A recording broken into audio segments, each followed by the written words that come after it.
Hi guys! So this is my favorite book, and I wanted to make my first book review with The Alchemist by Paulo Coelho, and this is the 25th anniversary edition. So can you imagine my surprise when it arrived like this? It was a shock because I thought it was a mistake, and at first glance it looked very unfinished and frayed, and I thought I would need to return it. Yeah, returning a book.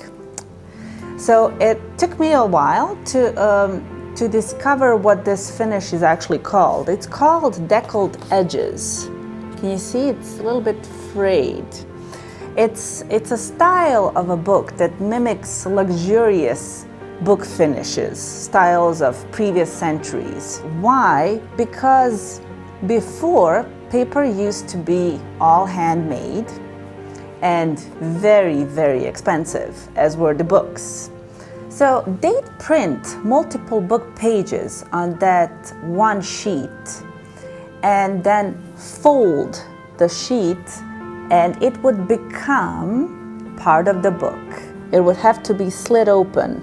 So before the 19th century, books used to be sold without the real binding.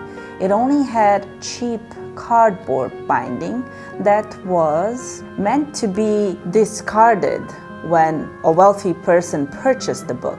And then they would take that book to their bookbinder to have it bound in a style to match the rest of their library. Just imagine if they had light tanned leather books or dark tanned leather books or any color that they had. At the time of the binding, the binder would cut off the book edges to make it fit into a binding and be elegantly finished. In doing so, part of the margins would be lost. It was no big deal because printers would leave large margins to allow for this. But once you rebound the book several times, the margins would get really small. It could even happen that the binding would chop off some of the letters at the edges of lines, and they might be lost, which of course ruins the reading experience. So deckled edges meant that this book was in its pristine original state. The margins hadn't been cut, and this was more desirable to someone buying a book because it meant that the book is in a better condition. It's newer rather than more used. The bigger the margins, the deckled edges, it meant that you are the first owner or one of the first owners, and your book is even more valuable. It also, in the early 19th century, new paper making techniques resulted in much cheaper paper that was also of lower quality and didn't have deckled edges. And books started to be sold already bound in perhaps a cheap binding, not leather.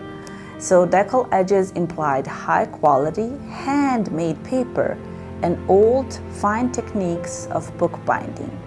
All of these distinctions have been lost. Nobody knows the history of bookmaking anymore, except, of course, printers and publishers. They continued the association of deckled edges with luxury and fine book printing and binding, and that continues up until today.